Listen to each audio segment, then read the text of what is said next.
Thanks. So welcome everyone. Thanks for coming tonight. We appreciate you being here to learn more about where we are on the Army Corps and NJDEP Back Bay Flooding Mitigation Study. My name's Allison McLeod. I'm with the NJDEP's Office of Government Relations, and I'm going to be acting as your facilitator this evening. So before we jump into it, just a couple of housekeeping things. There are restrooms immediately to the back. In the event of any emergency or alarm, we ask that you just stand and calmly make your way out the exits, and the front door is right to the right from where I'm standing. If you have a cell phone or other electronic device, we ask that you put it on silent or on vibrate mode. And if you have to take a call, understandable, but if you could just step out when you do so. One of the reasons for that is that tonight's meeting will be recorded, and both the recording and the presentation that you're going to see will be available on the Back Bay website. The address for that website you can find on that welcome sheet that you took at the front door, and if you didn't grab one, you can grab one on your way out. And that website will give you the presentation and a lot of other additional information that you'll hear this evening. So that brings us to this evening, why we're all here. This is primarily an information gathering and fact-finding mission for us. What we want to do is update you on where we are in the current status of the project and our preliminary results, and then we want to hear your feedback. So we're going to present to you. You saw our stations outside. We'll have a couple speakers from both the DEP and the Corps, and then the rest of the evening is really dedicated to your feedback. We're still early enough in the process that your comments will inform what will eventually become our tentatively selected plan. And if you want to take some more time, I don't want you to think tonight is the only time that you will be able to comment. As you'll hear in the presentation, there will be a formal comment period later on, but we will also be accepting comments after tonight via email or in written form. Again, that information is all on that welcome sheet. Any comments that we get in the next 30 days will be incorporated into a response document that will be posted again on that portal website. Probably look for that around sometime mid-December, but we will be accepting comments even after that 30-day period. It's just those are the ones that'll be in that public comment document. So there's a few other people on stage that I'd like to give them a minute to introduce themselves. Is it going to pass? Okay. Hello, I'm Jay Bailey Smith from the Army Corps of Engineers. I'm the project manager. I'm Jay Bailey Smith from the Army Corps of Engineers. I'm the project manager for the New Jersey Back Bay study. Hi, everybody. I'm Peter Blum, Chief of Planning at the Philadelphia District Army Corps of Engineers. I think you might have to get up, Bill. Way. Sorry. It's a good time. Hello, everyone. My name is Bill Dixon. I am the director of the Division of Coastal Engineering for the Department of Environmental Protection. We are the local sponsor of this study. Okay, and you'll hear a little more from them, but there's also, we have some DEP and Army Corps team members in the audience. If you guys just kind of want to raise your hands. The reason that I want everybody to know who's here is because we've been handing out those comment cards. So if during the presentation you have a question or you have a comment, you feel free to write it on any of those cards, and anybody with a name tag will collect it. The next phase of the evening will be an open comment period and a question and answer session. So if you don't want to come to a mic, you can hand one of your cards to, like I said, anybody with a name tag, and we'll go through and read those questions and answers. But if you're not hearing your question addressed, you can feel free when we open it to public comment to come up to the microphone and give your question or comment at that time. And like I said, we really want to hear from as many people as we can tonight, so we do ask that you limit your comment to 2 minutes. But again, the purpose of tonight's session is really for us to hear your feedback. Another thing, just want to make sure that everybody's aware that your commentary in the recording could be subject to a Freedom of Information Act request or a FOIA request. So if you'd prefer to not speak and you'd rather just write it on your card, that gives you another opportunity to comment. So from the top down at DEP, we know how important this study is to you. That's why we're really taking the time to hear the local feedback. Our commissioner is Catherine McCabe, and she spoke about the study and said she understands that there isn't a one-size-fits-all solution for all Back Bay communities, which is why we're here to hear from you tonight. The DEP lead division is the Division of Construction and Engineering, which is under our Assistant Commissioner Dave Rosenblatt, and Bill Dixon is the Director of the Division of Coastal Engineering, and you'll hear from him a little bit later as well. But to start the presentation, we're going to have some comments from Pete from the Army Corps. Thanks, Allison. Thanks, Allison, and thanks everyone for coming. Really great to see such a great turnout. And my message really is together we can figure this out. And so as far as the together part goes, you know, this is an open process, which I really enjoy. So please use us to help you understand your risk, you know, your risk and the problem that you have in the floodplain. And I know that I kind of lived through Sandy all my life without really understanding the risk until it happened. You know, I used to live in Staten Island. But anyway, just wanted you to, you know, to feel that you're part of not only this meeting, but part of the solution too. So understand the problem and participate in the solution. So that's just one thing I'd ask you. We're very lucky today. We have our headquarters office here, Joe Vitri and his team sitting right up front. So it's not like we have to go and ask anyone, you know, if we're getting the right answers or not. They're here tonight with us. And it's been a very good partnership with New Jersey DEP, always with the Corps, working with Bill and his team. So that's really all I wanted to say, is to just, you know, welcome and become a part of, you know, understanding the problem and helping us to figure out the solution. So that's really all I had. Next up is Bill Dixon from New Jersey DEP. Thank you, Pete. I want to thank everybody for coming. To hear more about this study, I want to thank Ventnor for hosting us. And I want to thank all of our existing municipal partners and all the work we have done to date. So let me kind of move this forward.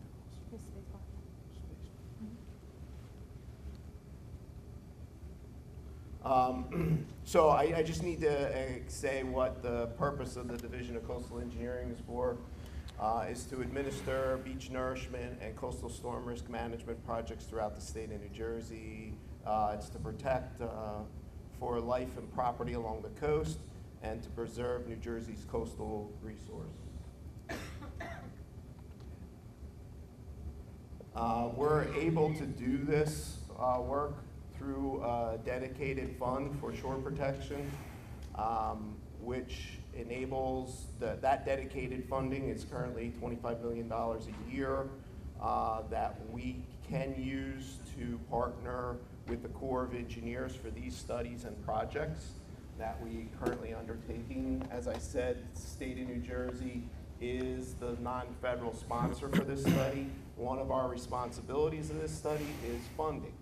So this study is a 50-50 cost share between the Corps of Engineers and the state of New Jersey. That funding is through this shore protection fund. Right now, there is no cost to any municipality or county for this study.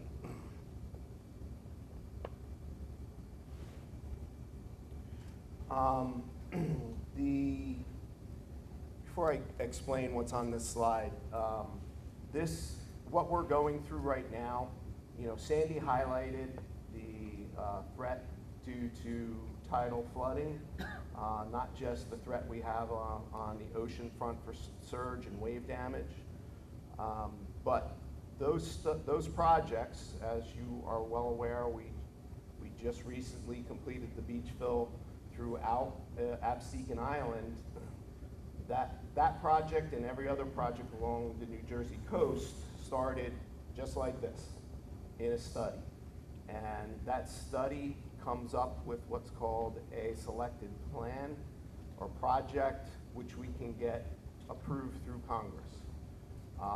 Without completing this study, we're not eligible for any funding.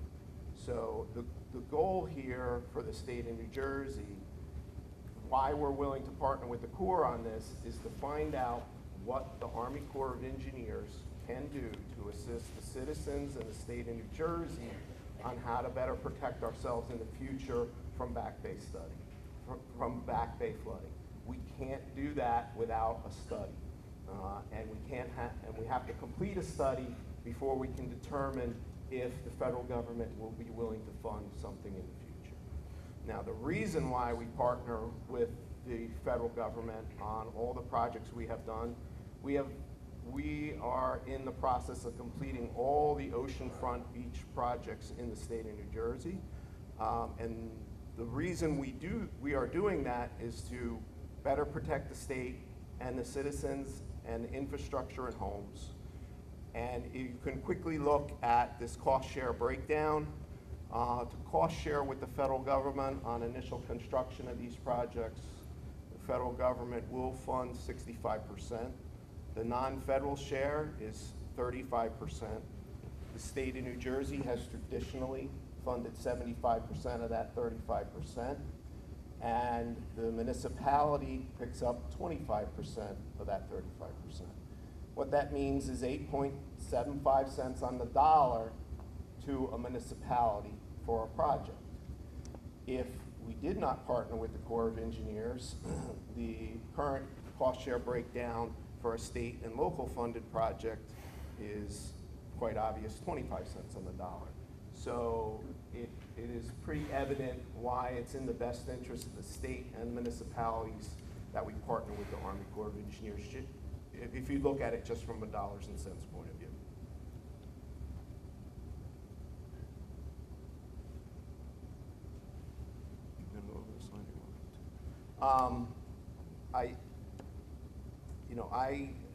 I live in an area that was significantly impacted by Sandy in Ocean County.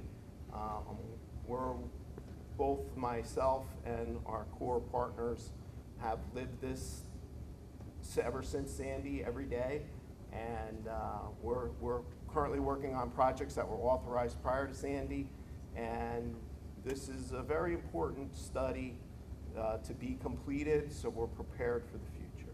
So and I want to thank the Corps of Engineers for coming and explaining this project to everyone.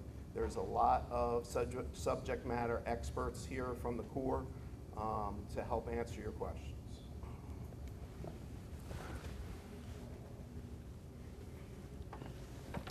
All right, thank you, Bill.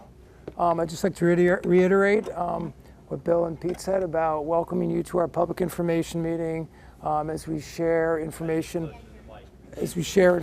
about the technical aspects of the study. So let's get right into it and get down to what the study means for our nation and the public and the stakeholders. So this first slide you can see shows the study area in purple. It's a large study area, stretches from Sandy, Monmouth County down to Cape May.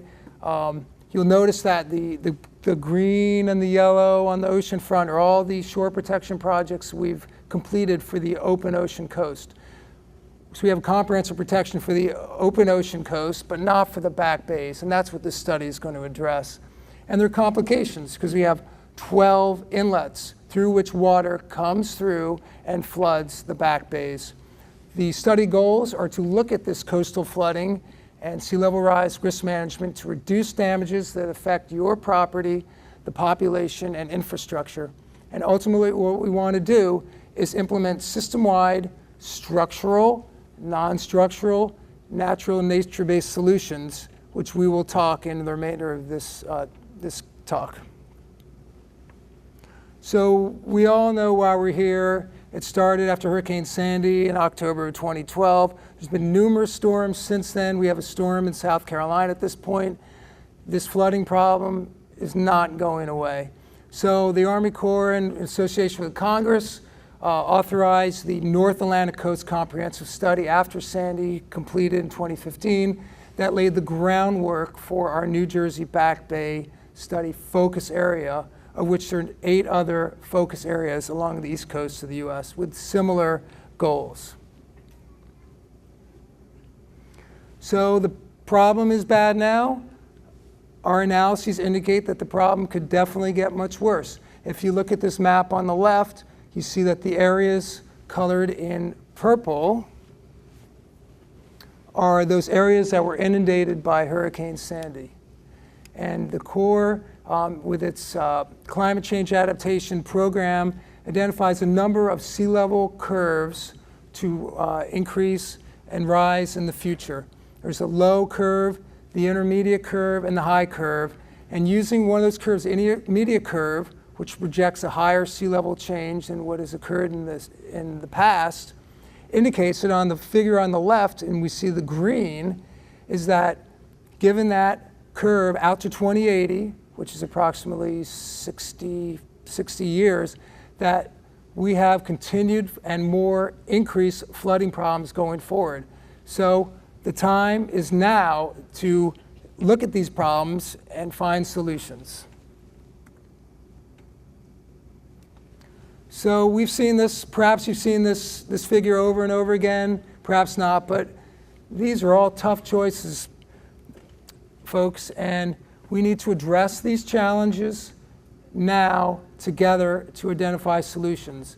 We have a lot of different interests, whether you live on the coast or on the Back Bay or in the middle of the island or off island.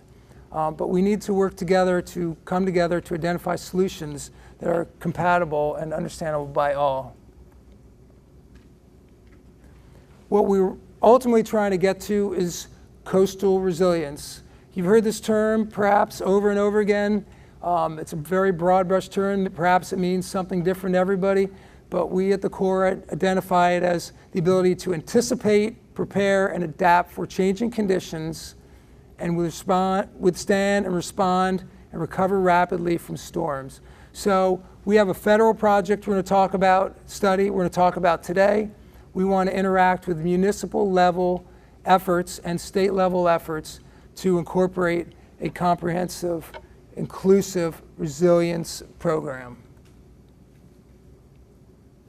So we have made a lot of progress since we signed our agreement with the state of New Jersey in 2016.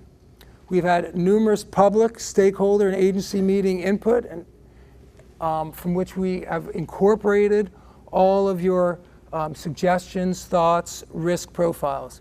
We've performed a number of technical analyses. We've looked at management measures, which we'll talk in a couple of slides, where we've weeded down the whole universe of management measures to reduce flooding, and we've identified alternative plans through a screening and formulation process. We are currently addressing that.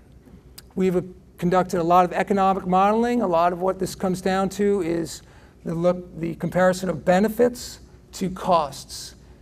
We've looked at, with our engineering laboratory in Vicksburg, Mississippi, some storm surge barrier hydrodynamic modeling. We'll talk about storm surge barriers and see how those barriers limit flooding in the back bays. We've made a lot of progress on natural and nature-based features, incorporating that into the plan. We're also looking at sea level change and how risk is adapted to for this study. We've looked at environmental impact and NEPA compliance, path forward. That's very important as we construct some of these measures and alternative plans, how the environment is impacted and how we mitigate for that. We have a robust review process so that we have interagency and external agency and the public and stakeholder review process to ensure what we're presenting is, everybody has a say in that. We've garnered congressional, Army Corps, and state of New Jersey support, and perhaps most importantly, we have a steady funding stream authorized and appropriated to conduct this study. So again, going up the top, public and stakeholder input is paramount, and we continue to consider that. So just quickly, we have a planning process within the Corps of Engineers. We abide by guidance developed by Congress and the Corps of Engineers to conduct this as all studies. We have a 6-step process. We are at step number 4, which is the evaluation and the effects of the alternative plans that are developed as a combination of structural, non-structural, nature-based features. So the overall study strategy is to look at the management measures, look at storm surge barrier solutions on the left. We'll go over this in detail, what a storm surge barrier is. Look at flood walls and levees, which are similar to bulkheads, but an added level of risk reduction. And we look at non-structural elements. We also include natural and nature-based features in that. and then develop a hybrid plan to ultimately develop a tentatively selected plan. So that's what we're pushing for in December 2018. And all of the tentatively selected plan will include the look at economics, costs, the modeling we discussed, the detailed design, and environmental analyses. So this is our management measure universe. This is what we started with after the North Atlantic Coast Comprehensive Study in 2015, and this is what we've weeded down through our screening process to identify the most appropriate measures. This is a comparison of different attributes which these management measures may consider on the left. And I'm not going to go into details. And then also on the top, we have the different management measures themselves: storm surge barriers, flood walls, levees, non-structural, natural, nature-based features. The take-home message from this slide is that one size does not fit all. You'll see that for storm surge barriers, there are two green, which are our best case scenario for the storm surge barriers. And flood wall and levees, they're two green. Non-structural has other attributes which are good, and natural nature-based has two green. So really we have to look across the wide spectrum. We can't just find a solution with one of these components. So let's drill down and talk about what we mean by these different potential measures. The structural measures include storm surge barriers. You can see up on the left an example of a storm surge barrier with a navigable sector gate in the middle. So that was something that we can navigate through in our boats regularly. And then on either side of that, a vertical lift gate. So we'll be using those gates in the example here for Cape May Inlet, where we have a navigable gate in the middle, flanked by the vertical lift gates on the side, and then perhaps some impermeable barriers to tie into the existing dune. So these gates will be open most of the time and closed for a certain set of criteria when we get a storm surge event to reduce that storm surge into the back barrier. We can see from our modeling with our sister laboratory in Vicksburg, Mississippi, comparing the upper right to the lower right of storm surge for existing conditions and the barrier alternative conditions. So the existing is existing, and the water levels for a certain event would have a storm surge elevation in the back bays in the light and the middle greens of 5 to 7 feet. Whereas if we use the barriers on the lower right, barriers in this case at Cape May Canal Inlet, Hereford Inlet, Townsend's Inlet, and Great Egg, we see that the water levels behind those barriers are much reduced in the order to 1 to 3 feet. So storm surge barriers work in that case. We also have considered flood walls and levees. So a flood wall is something simpler to a bulkhead, but much more robust. It includes a considerable construction component to get consistent, appropriate flood risk management.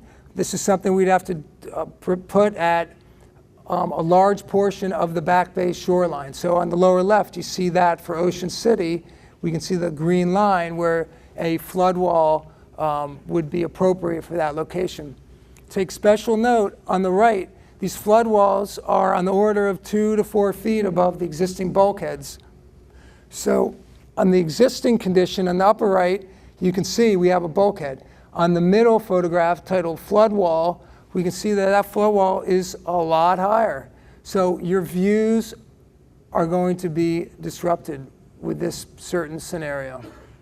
We also show a similar case for an existing on the left, on the lower right, for the existing condition and flood wall condition.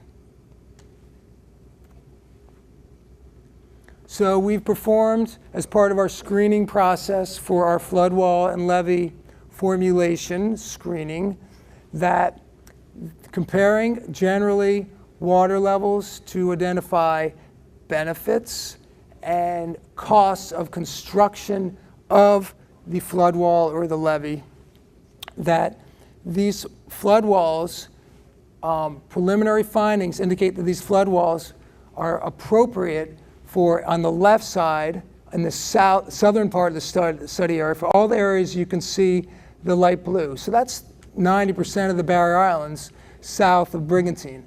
In the north part of the study area, we can see that that is not the case for Barrier Islands north of Brigantine.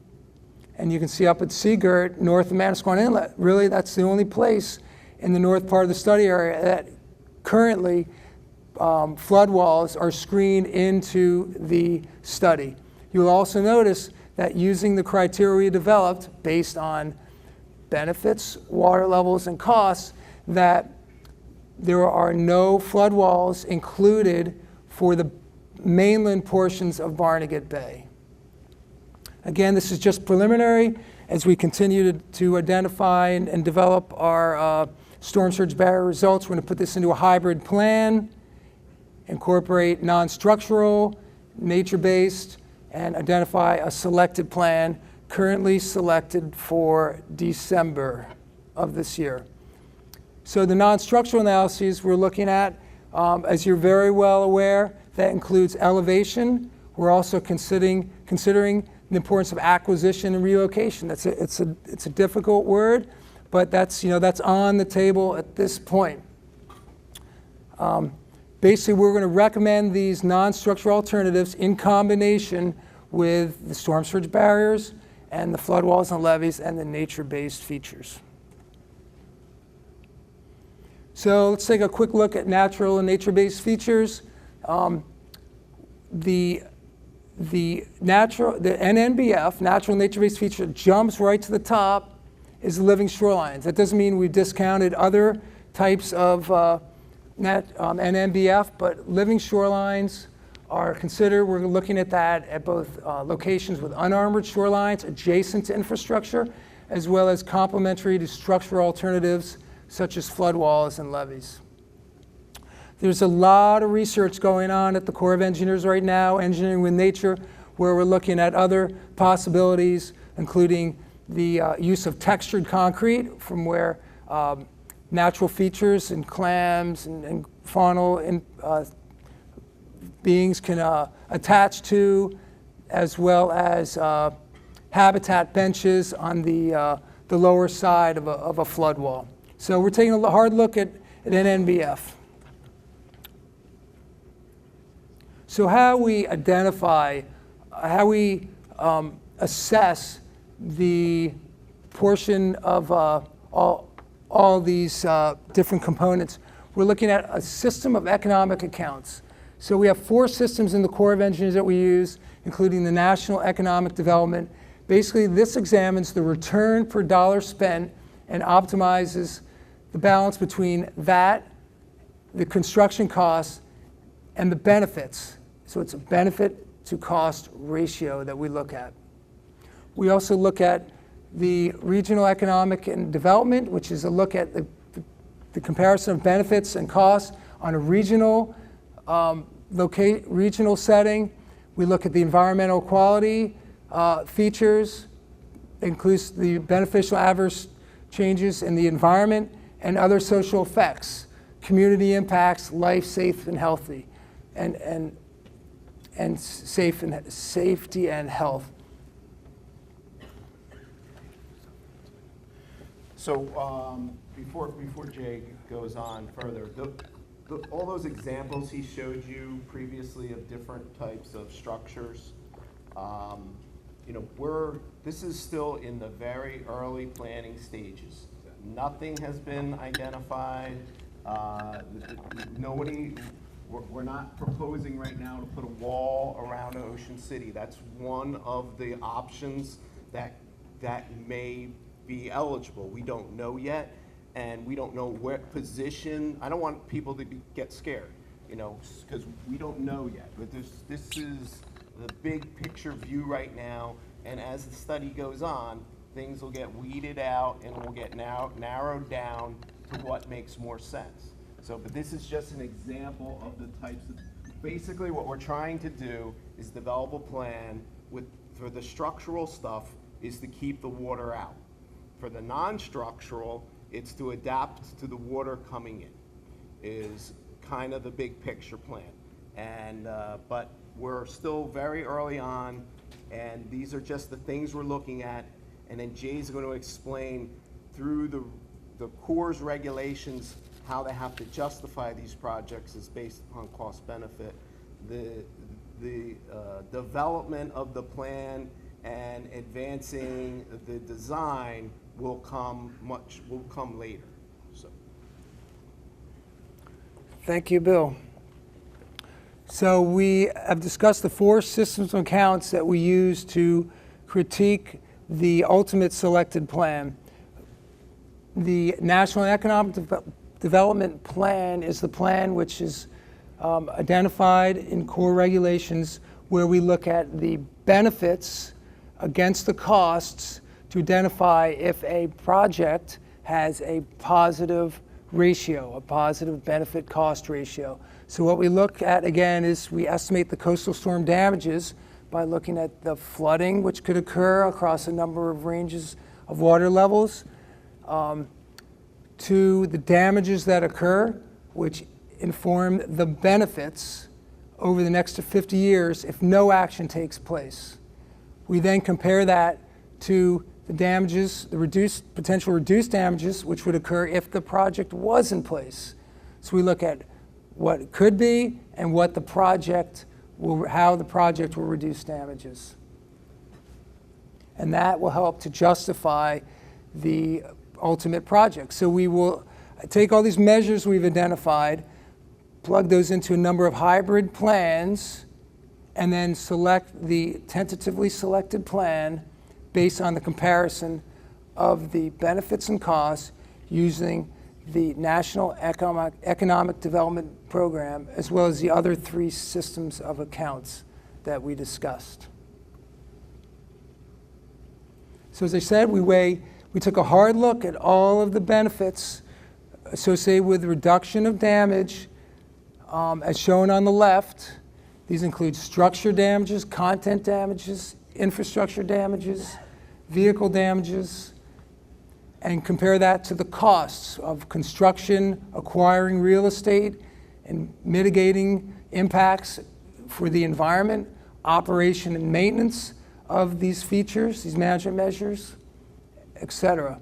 And then we weigh those, and hopefully we have a study and a project, and we are working on that now, where we identify the benefits are greater than the costs. I just wanted to let everyone know, we actually, the state of New Jersey actually provided the Corps of Engineers actual damage costs that we obtained from state OEM from the '09 storm to date for every county, every municipality in the study area. So they got the most up-to-date information on all the damages that was accounted for through state OEM.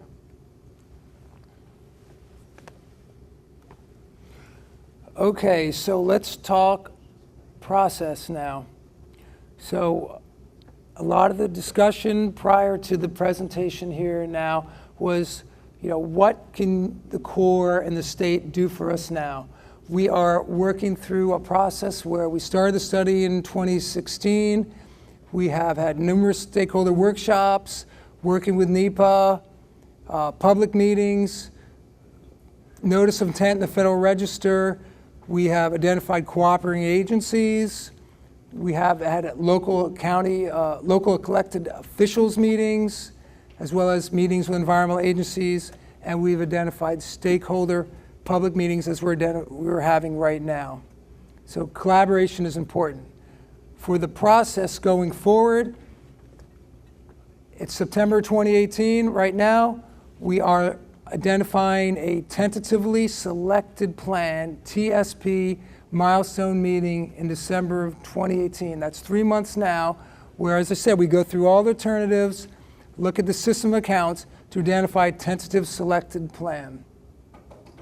After that, we will develop a draft report sometime in the spring of 2019 for concurrent review. So that's our internal agency review, external peer review, public review,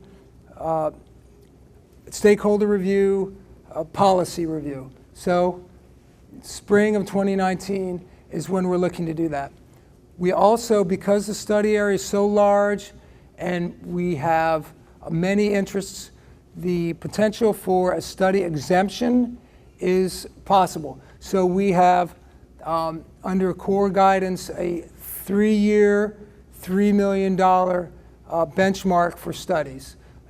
Many of the focus areas, we've received an exemption to extend that $3 million, 3 years, from April of 2016 when we started the study. So after we have this tentatively selected plan milestone meeting in December, we'll submit for an exemption so that we can extend past the 3-year period, which would be April of 2019.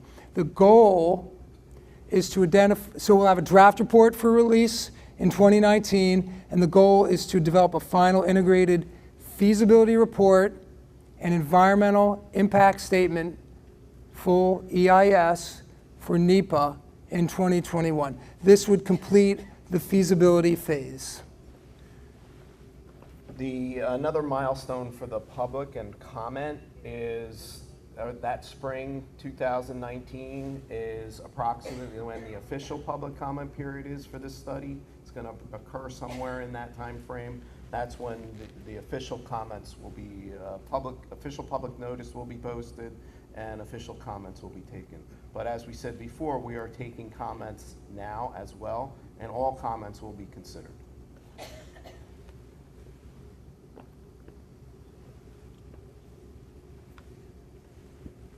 So following the feasibility study phase, which ends in 2021, we have to get authorization and appropriation for a design, a full-scale design and construction project. That would start in 2022 so that we would initialize construction commencement approximately in 2026, where it could be an incremental construction phase. So we're not going to build the whole project in one fell swoop. We could identify incremental steps along the way to construct incrementally. Just a quick note for the NEPA environmental compliance process. Very complicated and convoluted, but very briefly, through a series of coordination, draft reports, and interaction with the public, we will incorporate the NEPA process into the exemption approval and tentatively selected plan. We're working with many agencies. Cooperating agencies are Army Corps of Engineers, Environmental Protection Agency, Fish and Wildlife Service, National Marine Fisheries Service, to abide by all of the different acts and regulations that you see in the green circles. So that concludes the technical aspect of our study. Allison, I'd like to hand the microphone over to you to talk about comments and questions. Thank you. Thanks, Bill, JB. So now this is the part of the meeting that's really important to us. We want to hear your reactions, your feedback. There's a couple different ways that we can do that. If you want, there are 2 mics in the front. You can come up to the microphone. I'm Robin Scott, owner-operator of Ray Scott Stock in Margate. We enjoy now, this is our 60th season in business, and I'm told by all of you that we're the oldest continuously same family-owned bait tackle and boat rental along the entire eastern seaboard. So it's fun if you just hang in there and get old. But what that has given me is a lot of years of perspective. I live right there in a little iconic 2,200 square foot place surrounded by McMansions, and I've watched the floodwaters. I think all of this is phenomenal. I particularly like the idea of gates on the Great Egg Inlet, and I don't have to sweat the floods. However, in the meantime, having watched the history of flooding on Absecon Island, we had 2 cuts made 1938 by Margate, 1941, diverted the flow of water and piled up sand behind us. My marina is socked in by a sandbar. Since the Army Corps project in beach renourishment, and I like that renourishment rather than replenishment term, the sandbar that socks me in, I've watched it raised by 2.5 feet. So obviously the sand doesn't stay. I mean, we're on a 4.5 block wide sandbar, 5.5 miles out in the Atlantic Ocean, and it moves every single day. So we know it doesn't stay. My buddy from Grassy Sound has all our sand down in Wildwood at this point. So while all these projects are being researched, it's going to be lengthy and expensive. To me, the obvious solution is, why are we not dredging? Why are we not putting it back where it came from? The back bays at this point, behind Absecon Island, and I'm really only familiar with them. If you have a glass of water that's full, you drop ice cubes in it, it flows over. So the bay behind me, the bay bottom, is a clear 6 feet higher than it was when I was a child, and could dive off of the floating dock into 10 feet of clear water. So global warming, all these other things considered, and the instability of whether models will go high, medium, or low, the problem we're dealing with is we do know that the bay bottom's higher. We could reclaim marshland, we do all kinds of things, but why not dredge? And the other thing that we were talking about is, what about all this structure in fish studies? We're not getting any fish studies for wind farms, and we're sure not getting them on building a lot of structure. Thank you. Thank you. Thank you. I'll just make a quick comment. There really wasn't a question in there, but I'll make a quick comment. These projects, the oceanfront projects, obviously you guys know that ocean is highly dynamic, and sand does move around. All the dredging issues in the Back Bay is not all from the oceanfront projects. Now, it's a couple different things here. The state of New Jersey, along with DOT and along with the Army Corps of Engineers along the Intercoastal Waterway, is looking at better ways to beneficially reuse dredge material and rebuild marshes. That's an ongoing effort that some experimental projects have been very successful in New Jersey that the Corps has done, and that effort is moving forward. We are continually identifying and adapting the oceanfront projects for the future, and recapturing sand that was previously placed there is one of those efforts. We'll take a couple of the questions from the cards. So the question is, does the study realistically include the practicality of permitting? To date, DEP and the Corps has been extremely reluctant to permit any project of significant scale. If you can't get it approved, is it a viable option?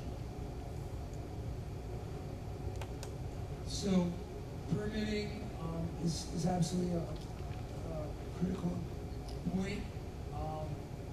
We need to abide by many different regulations, whether they're federal or local or state, but that's part of the process. So, as we develop the study and move forward, we need to make sure that they do have the possibility of being permitted, but that also includes upfront coordination to identify what solutions we're identifying. Can we work with communities ahead of time to maybe tailor regulations and permits to accommodate what we're proposing in the study itself? And as I'm going through these, we'll also have comments on the floor too, so sir, please feel free. My name is Mike Cos. I'm a 76-year-old resident of Margate. My family's been in Margate since 1937 in the same house. And I appreciate you explaining this incredibly macro study for us, because it is a very broad area geographically. And the thing, of course, that most people are personally concerned about is what is ultimately going to be a protective measure that affects our individual municipalities where we live. So I understand that it looks like 2026 from the previous PowerPoint here is basically when we're going to be able to start the first construction project. That's probably optimistic maybe, but it's about a nine-year thing from where we are now. And I guess what I'm not trying to put anybody on the spot here, but I'd like to really get a sense of how, at what point in time and down the road, we might actually expect to see a project like the Ocean City example on a wall around the backside of Ocean City. When would we expect construction to really take place with something like that? And that's just one project, I understand. I mean, are we talking another 10 years after 2026 or what? So the timeline that was put forth in on this presentation, that would be the earliest something would be constructed. So you're saying 2026 would be the first project that might come out of this Correct. pipeline? So the basic process here is we have to get through the feasibility study and get that chief's report done. With that document, we can go to Congress, and that's when we need the local support as to whether or not Congress is going to approve a project in a Water Resource Development Act. Nothing can move forward without that approval from Congress. With the approval from Congress, then we have to get funding from the federal government, then a project can move forward. Okay, so For construction. So under a reasonable set of circumstances, are we talking possibly another 5 years beyond the 2026 timeframe? I can't predict that. Almost anything can happen. What the goal, the key here for the state of New Jersey is to get this study completed and get a workable bill authorized. And at that point in time, it's just a matter of appropriations, and appropriations are subject to lots of different things. Sure. One of them being storm permits. Okay, thanks. Okay, another audience question. Please repeat how high the flood wall can be. Can the height of the flood wall vary, or will it be uniform? So, the bulkheads that you're familiar with are probably on the order of 7 feet of elevation with respect to a certain datum. So, the flood walls are going to be higher than that, on the order of 3 to 4 feet higher. And that elevation is based on our modeled water surface elevations plus sea level rise. So the water surface elevations, which is based on the 100-year floodplain, like we use for the FEMA 100 base flood elevation, is variable across the study area. So those 100-year elevations in Barnegat Bay may be of a lower elevation than those in the southern half of the study area. So a flood wall at this, in the northern area, may not be necessarily the same height as that in the southern half. Plus, we have to add adaptability criteria for sea level rise, so that, and also that it's adaptable going forward. So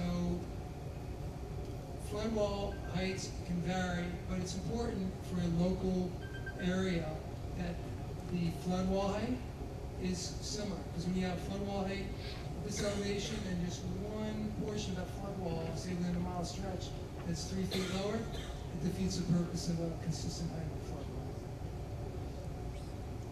And just a note as we're going, I'll get to the microphone in a second. If you continue to have comments or questions, please feel free to write them down and to keep handing them off. Hi, I'm Patty Barr with the Nature Conservancy here in New Jersey. I just wanted to highlight and mention the fact that most of us here are aware that we did a study right after Sandy that showed that all our salt marshes reduced damages during Sandy by $425 million. And that is equal to about a 27% reduction in the towns that still have their coastal wetlands.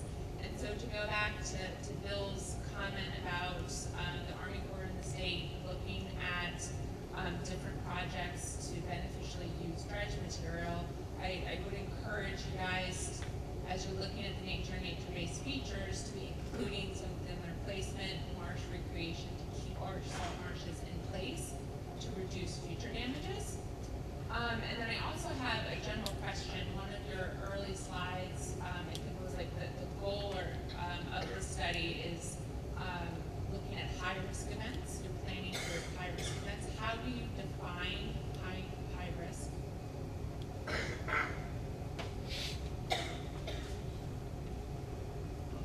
my turn. And thanks, Patty. High risk, we're going to look at all the events, and what we're going to do is try to optimize the right solution. And it's important that we let you know what we're not going to protect, because we can't protect everything. So I don't know exactly how to define high risk, but we will come up with an optimized solution. Thanks for the first suggestion. So I'd like to get my hands on some of that information, and so I know we need much. Thanks.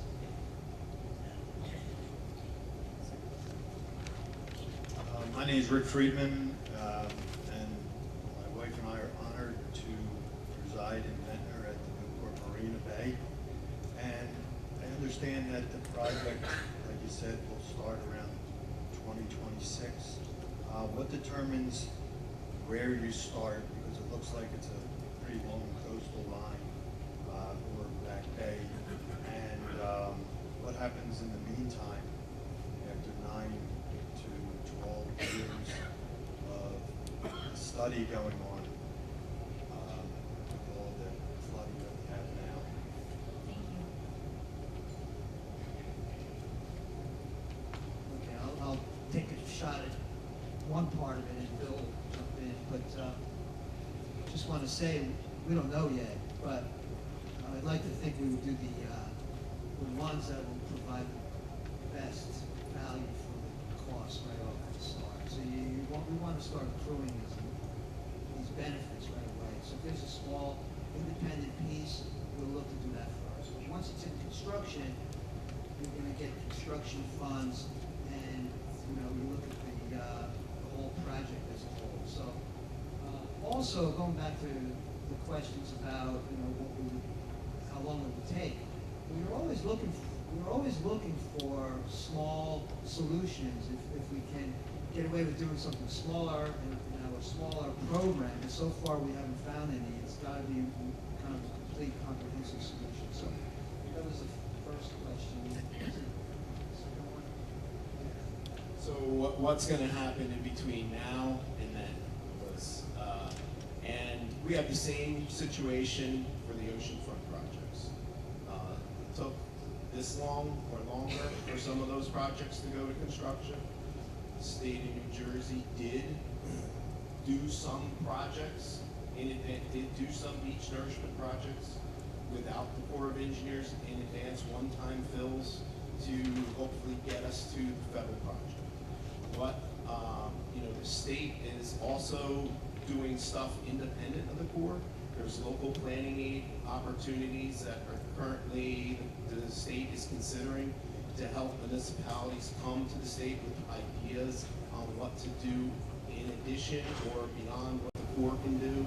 So we are looking to what this study is to identify what the Corps can do for us. We are also looking at what else the state, what can we do with municipalities, and some of that may come prior to any funding for construction coming out of this study. I'm going to do one of the hard questions, and then we'll go back to the mics. The question is, how do we as individuals and business owners keep on top of things without the active participation of a municipality?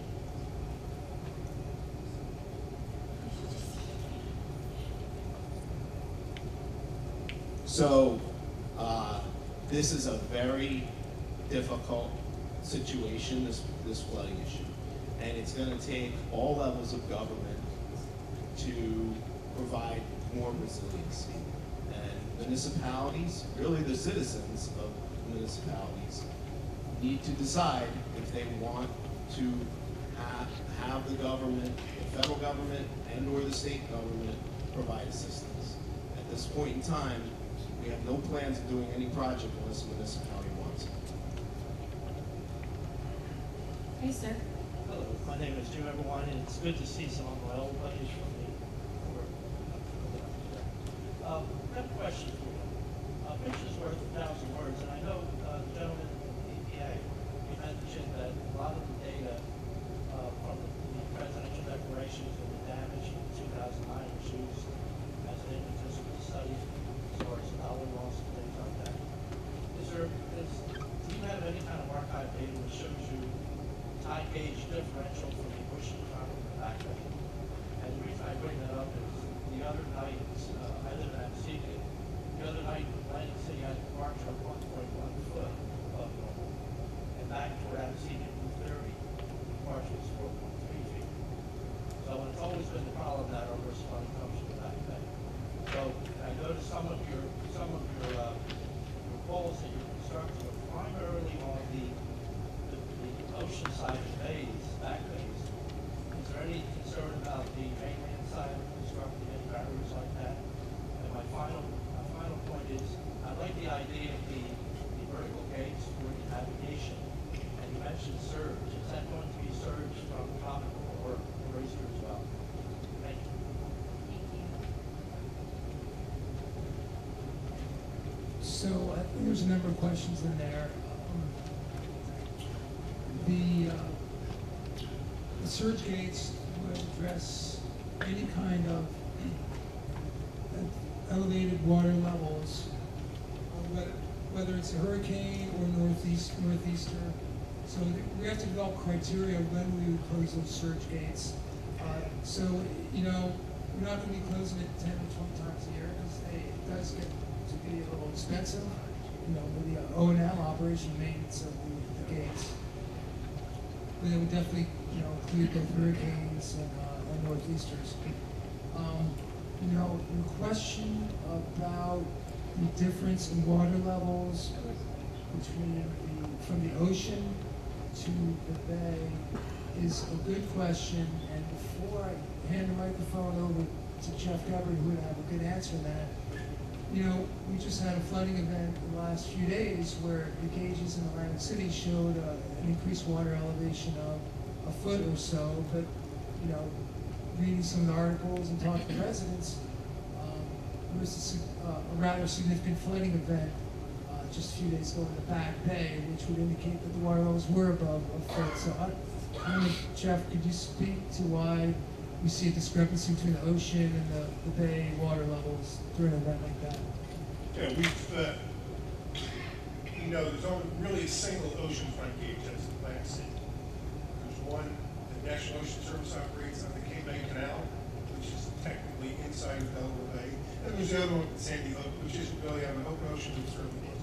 Then you've got a network of USGS gauges that might add up to maybe 20 from Monmouth down to Cape May County. So we do, really with every storm event, and I guess I'm the tide gauge nerd, so I do most of the work.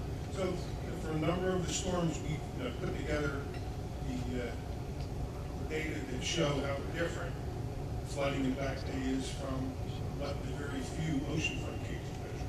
And sometimes typically it's because the wind. Sandy was the storm surge that got into the Back Bays, and then particularly in the case of Barnegat Bay, wind pushed the wind field with landfall left out south of Long Beach Island, Barnegat Bay. Counterclockwise rotation, I probably heard of that. Pushed water down the bay that you can see. I'll send you a link to an animation that a colleague in the DRBC put together animating all that data. You can see the water being pushed up with the north winds, strong winds out of the northeast down Barnegat Bay. Tom was at Stevens at the time, did the modeling of that. And once that wind relaxed and came from the other direction, it sloshed back up, pushed it back up the bay. The modeling that we're doing with ERDIC, the Engineered Research and Development Center, our lab in Vicksburg, modeling that they're doing takes into account both the water that goes into the Back Bays through, from simple hydraulics of the ocean stage being higher, but it also has wind in it, so it includes wave effects. So all the simulations that are being done in the model include both of those, and you will find some, depending on which way the wind blows, water can be elevated in the Back Bays or depressed compared to what you see in the ocean. So we're taking that into account, and there is no single. It's not always higher in the Back Bay everywhere compared to what it is in the ocean. One of the problems we have is you have a single oceanfront tide gauge location along the entire 125 miles of coast. Thank you. We've been waiting, so I'm going to read a comment and then we'll go to you. This seems like it's location specific, so I'll make sure to pass this on to the team. But it says there's a need for new sewers on Harvard Avenue and Halbert Avenue. and a mandatory bulkhead height would be needed. So we'll make sure to get that comment. Sir, thank you for your patience. My name is William Vena. My family has owned Newport Marine, only intercoastal here since 1938. I personally have lived on the bayfront for 78 years. I'm very familiar with all the local floods and all the local problems. Recently, the city fathers have told us we want to build a bulkhead. If you want to build a new bulkhead, it has to be 8 feet high. And notice that one of the gentlemen up here said something about 7 foot. I'm not sure how that plays out. We were also told by the city fathers that bulkheads do not stop flooding. I don't know whether that's true or not, but I'm looking at your study here. There are 3 things, the purpose of the study. 2 of them deal with flooding. So I'm not sure how bulkheads don't prevent flooding, and you're dealing with all this. I took some notes where I was, number 1, do bulkheads stop flooding? Yes or no? Who has a definitive answer? I'm going to take them one at a time, or should I go down my whole list? They do stop flooding. The kind that we're looking at in the study, not bulkheads, stop flooding. Not all bulkheads are watertight. Some are not. But what we're looking at is we're looking at a structure that would be watertight to keep water out. The ultimate elevation that we're going to pick, we don't know that yet. It has to be optimized. The key here is when Jay spoke about the National Economic Development Plan, that's where that comes into play. The Corps will pick the plan that provides the most benefit for the least cost. So the ultimate elevation of the bulkhead and any wall that we build or level of protection is yet to be determined, but it will be a consistent elevation for whatever reach that is identified for. Okay. I have my permits in right now for a new bulkhead at our marina. Who determines the height that I am required to build that bulkhead? Is that the city fathers? Is that the state? Is that the federal government? Or can I build it whatever height I feel protects my financial interests? You certainly have to follow all state, and there's so for a bulkhead you need a federal permit, you need a state permit, and you need municipal authorizations. As far as I know, only local ordinance identifies bulkhead elevations. Some do have it, some municipalities don't. It's not consistent throughout the state. For example, my neighbor built a brand new house and a brand new bulkhead about 7 years ago. His bulkhead is roughly 6.5 feet above the new data. My bulkhead has to be 8 feet above the new data. So once I step across that line, his bulkhead is 18 inches or so below mine. What's going to stop that water from flooding my property if our 2 bulkheads aren't the same height? So the answer is, if it gets higher than that bulkhead, that water's going to come over that bulkhead. The point of this study is to provide a large-scale, consistent level of protection for an entire region, not property by property. That's one of the purposes of this study. We're just gonna have to go to the next person, but if you still have questions, like I said, can you all hear me? Oh, no? Okay. If you still have questions or if we don't get to you tonight, like we said, this is not the only opportunity to comment, and we will be responding to all the comments that we get in that response document that we get within the next 30 days. So we're gonna try to get to as many people as we can. Thank you. Still waiting, sir? Thank you. James Toto from Summers Point. The question that the lady asked earlier that wasn't answered is, why do we not dredge? That would be a real simple fix for a lot of it. Now we've seen the pictures that you had on there for the Bayside wall. That's just for Brigantine South. I lived on Long Beach Island at one point in time in Surf City, and we all know at the Bayside that also floods. So why is it that we look at a 7 to 8 foot or possibly 10-foot wall, and the north side is going to have a different type of cure for the problem. And is this gonna take 10, 15, 20 years? Because I'll guarantee you, the levels of the bay and the ocean are gonna change during that time. So this study, you've got 65, 70 years of folks that live that are in this audience right now that can conclude your study. We are aware that sea level is rising and it will continue to rise during the study period. That is factored in. As far as dredging goes, I don't know if Rob wants to say something about this, but this is a tidally driven system. This is not a fluvial or a non-tidal system. Just dredging the bay does not change the ocean water elevation and will not change the effects of tidal flooding. Dredging will help you with your boat slips or help you with navigation, but it will not lower floodwaters from a tidal flood event. Back in my along that wall, where's the stormwater going to go when it rains in the town? Now, see, I work in a community, and we have duck bills and everything else. So when the tide comes up, it's got nowhere to go. It's got a bottom of the bay there. Where's this water going to go? You've got a wall, and now you're encapsulating it. So, bottom's a little lower. so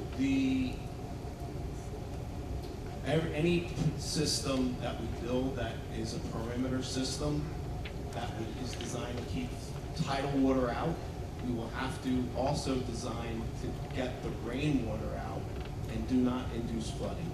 We currently operate a project, the state does, that Corps of Engineers has built up in Raritan Bay. We are under construction on another that incorporate perimeter plans to keep tidal flooding out with interior drainage to not induce flooding due to the perimeter that blocks the rainwater from flowing out.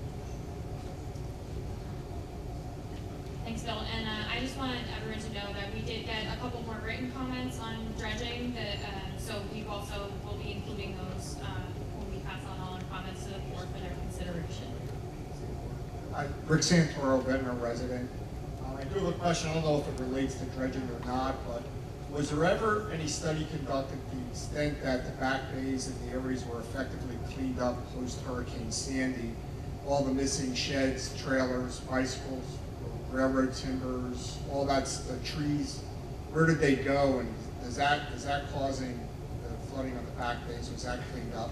My second question is, and you may have answered it already, if the flood walls go up or the gate goes up, what impact does that have on the oceanfront communities? Because where does that water go that doesn't get in as it raises up? Does this affect, and now is it going to erode the beach replenishment that was just done? If that water can't get into the backwards, where is it going? So after Sandy, the state of New Jersey went through an extensive three different contractors to clean up the whole state of New Jersey for all the floatable debris and everything that went inland all over the marshes and stuff like that. That work has all been done. That was funded by FEMA. So that debris removal was completed by the state of New Jersey. As far as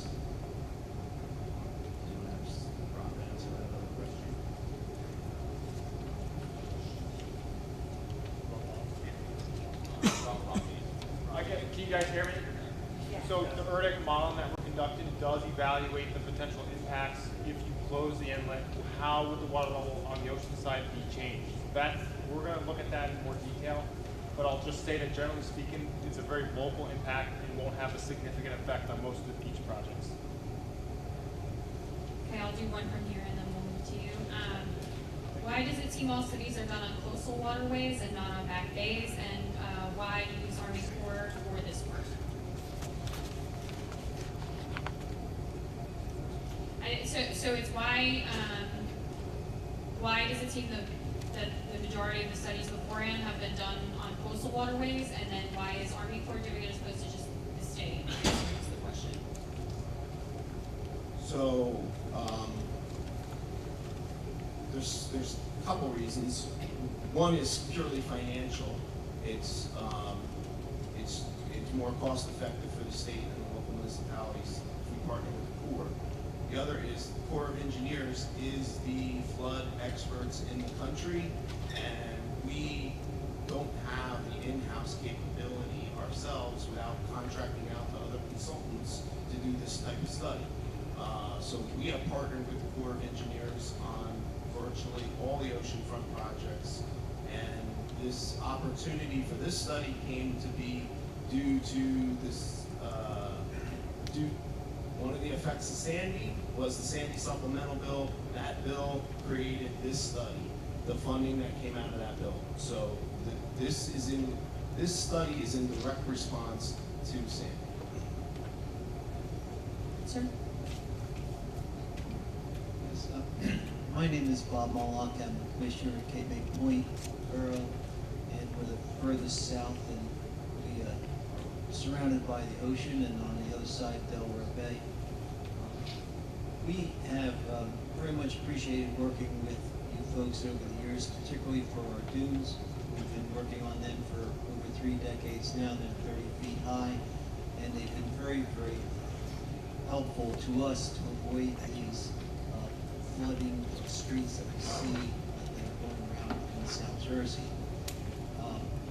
We do have a comment, though, on regarding a new project that's being done by the state, which is a state park at Higbee Beach.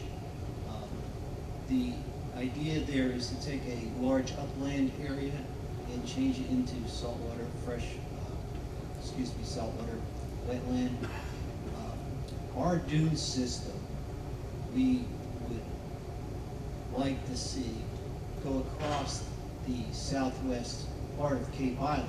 Of course, it's a small island, and that would give protection to the entire island. However, with the project coming in as saltwater wetlands and taking out about 150 acres of uplands to do that, it's kind of the reverse of the things that we've been talking about. The second problem we have on Cape Island is our fresh water. We have, first of all, 2 historic ponds in that area. One is a freshwater pond, and the other one is Lake Lily, which was a historically freshwater pond. So we're concerned about bringing salt water into Cape Island, particularly since we have saltwater intrusion into our water supply, and that's a problem that we feel also would be aggravated by this project. We love the project. We love the fact that it will be a state park. We would love the fact, even better, if you would allow the current freshwater stream that runs through that pond creek to be continued as a freshwater project. Thank you. So, sir, I am familiar with the project you're talking about. That area of Lower Township is not part of this study.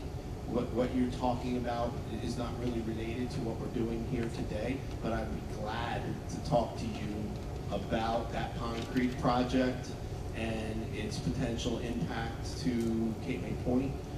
We have a long partnership with Cape May Point in the Lower Cape May Meadows project. I can speak to you directly about both of those. Okay. Thank you very much. I appreciate that. Okay, a question on a card.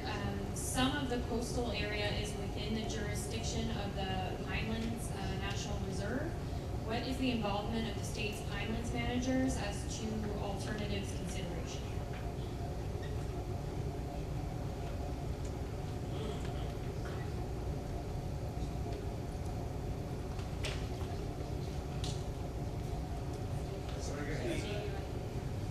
We're all looking at you, sorry.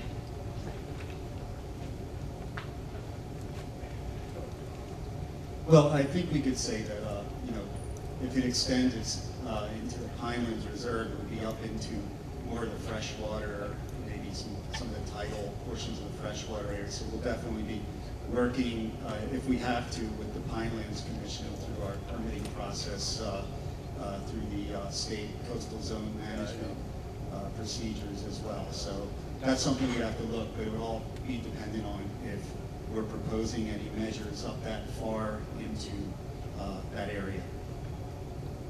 The bottom line is all federal and state regulations that regulate this activity will have to be compliant with.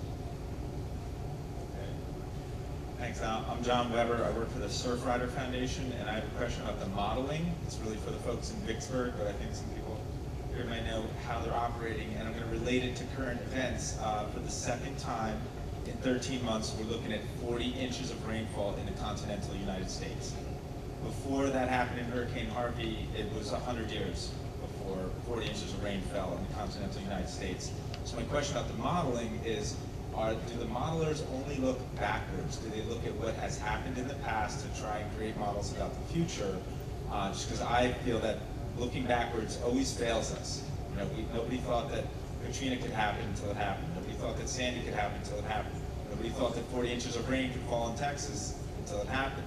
So that's the first question. Just do they only look backwards for modeling? Rob? I think maybe that's a question we can get back to on, but I will say that the storm suite that we're using for the model is not historic storms. It includes potential, a whole suite of potential storms. So it's a little bit of both, I would say. I'm worried.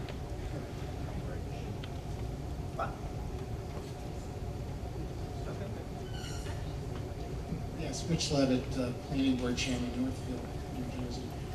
Egg Harbor Township is now considering a redevelopment plan that could include housing on the Margate Causeway as part of that redevelopment plan. From the development side, is this something, to me it sounds quite hazardous, is this something that the board would oppose? The Corps could, I'm sorry. That Is this the something the Corps Corps could?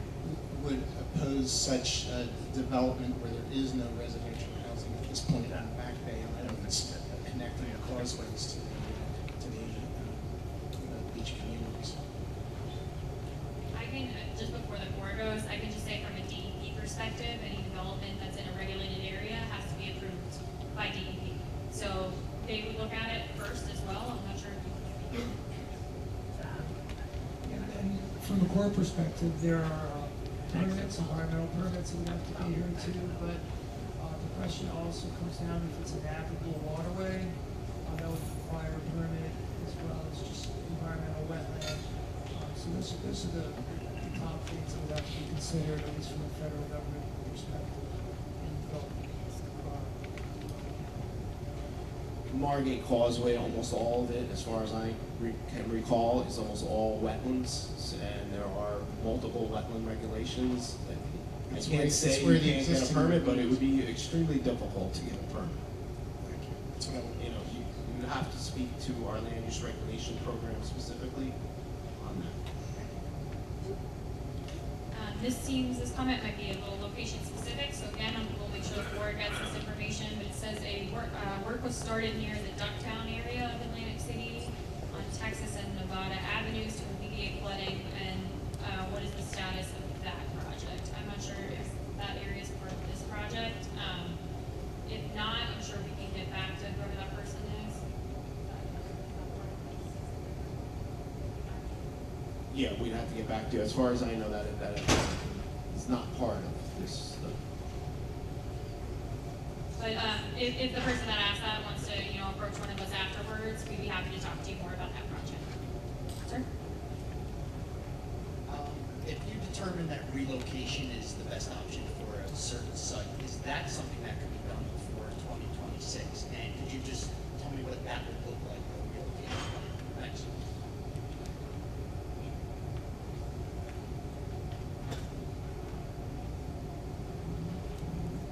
So relocation is something that's what we're considering, and that's something that we would have to work with the state with closely to see who would be responsible. I know that if that is part of the federal plan, that's something that would need to be funded with federal dollars. The state has had a Blue Acres program to relocate some of the structures, but those are structures that are more in riverine areas that are, less expensive than houses on the beach. So there are a lot of considerations in that. But there are opportunities for a relocation program other than associated with a study. But again, it would take authorization by Congress. So the likelihood that that would happen, sooner than what we discussed previously is to be discussed and determined. Okay, we have a comment and we'll go to you, sir. This is from a resident who said that they were thankful to bring together federal and state officials to discuss this project, and transparency is appreciated. And again, we appreciate all of you coming out this evening as well. And we really are here to hear your comments. Sir? Well, you jumped the gun on me there. I wanted to thank you for coming here tonight. And I do have two quick questions. One is, what can we expect to happen to the flood insurance program or our flood insurance rates if these projects are done? We see it would eliminate the need for the flood program. Would our rates drop considerably? A lot of us are concerned if we're seeing the way our flood insurance rates have increased. So, that is a complicated question because FEMA is not here. But there are projects that can result in modifications of your flood mapping, but it doesn't occur until after the project is constructed. There's a process to do it. These can affect your flood ratings and mapping. It will not eliminate the need for flood insurance, but an engineered structure, there are circumstances where the mapping has changed due to those structures. And my second question, thank you. My second question is maybe a comment as well. Did I hear you to say that if somebody wanted to build a bulkhead, they needed a federal permit, a state permit, a local authorization? So, yes, but so there's some. Nobody's here from the regulatory side of DEP right now. I'm just going to explain it from my experience that any work in the water is regulated by Waterfront Development Act from the state and the Rivers and Harbors Act from the federal government. There are some permits that the state of New Jersey can issue the federal approval with their approval. So you may not have to physically get a separate permit from the Corps of Engineers, but sometimes you do. So I guess my question is, do anybody think that's a little bit of overregulation? That 3 different entities have to look to build a 40-foot bulkhead, 6 feet high? You don't have to comment.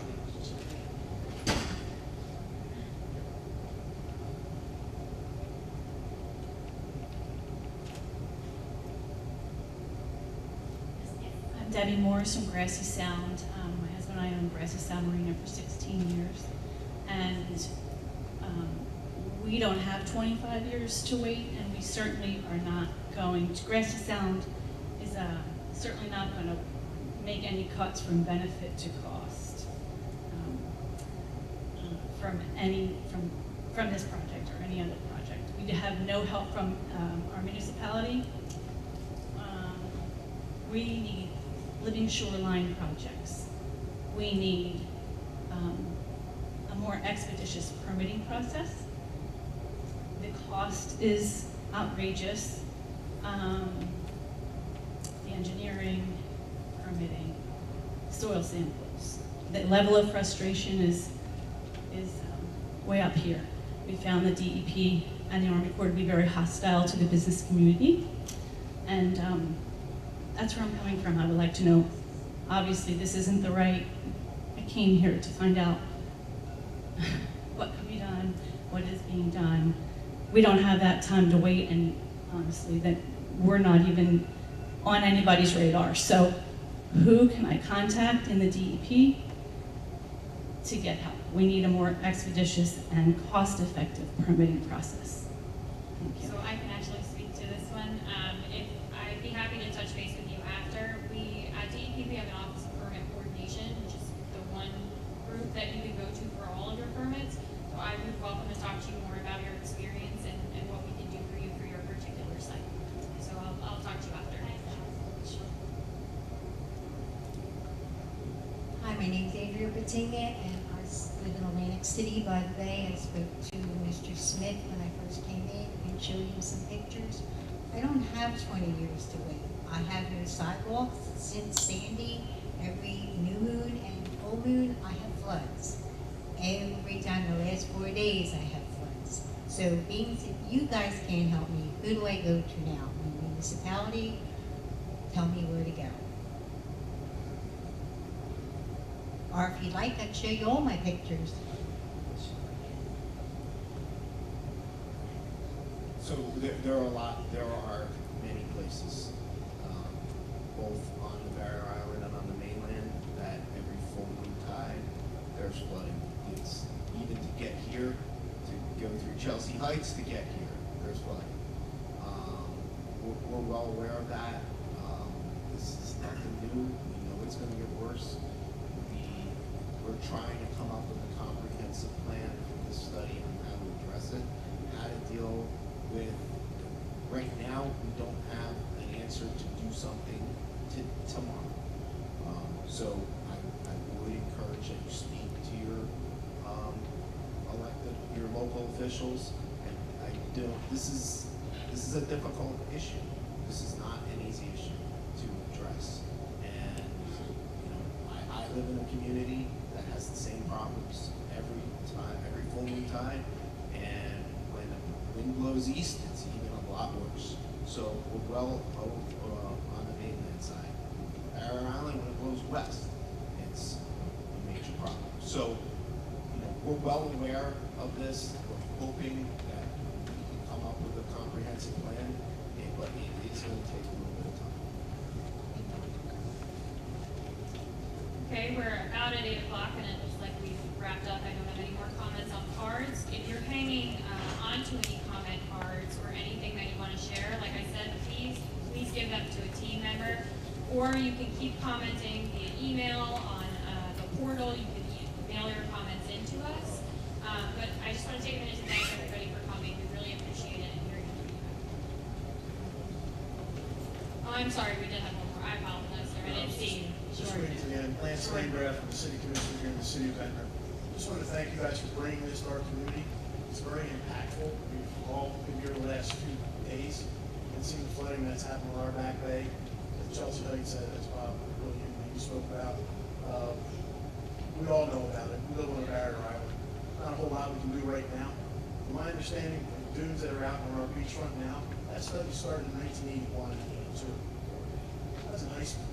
So it takes time for these things. We understand that. We hope you guys can be a little more efficient than that this time. We understand the process.